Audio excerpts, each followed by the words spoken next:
இன்றைக்கி நம்ம வீட்டில் நைட்டு டின்னர் வந்துட்டு தோசை தான். நல்லா மழை பெஞ்சிட்ருக்கு இந்த சைடு. சுட சுட சாப்பிட்டா நல்லாயிருக்கும்னு சொல்லிட்டு டக்குன்னு மாவு தோசை ஊற்றலாம் அப்படின்னு ரெடி பண்ணியாச்சு. மோஸ்ட்லி தோசை தான் வீட்டில் இருக்கவங்களாம் அதிகமாக சாப்பிடுவாங்க. அதனால் நம்ம ரெடி பண்ணியாச்சு. டக்குன்னு சட்னி ஏதாவது செய்யணும் அப்படின்னா வதக்குனா ரொம்ப நேரம் ஆகும்.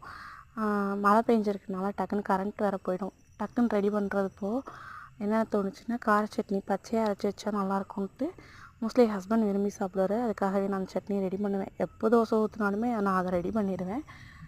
நான் வந்துட்டு அதுக்கு ஒரு 3 பெரிய வெங்காயம், ஒரு 5 தக்காளி, மீடியம் சைஸில் 7 வரமிளகா, 4 பல் பூண்டு, கொஞ்சம் உப்பு, இவ்வளோ தான் அதுக்கு தேவை.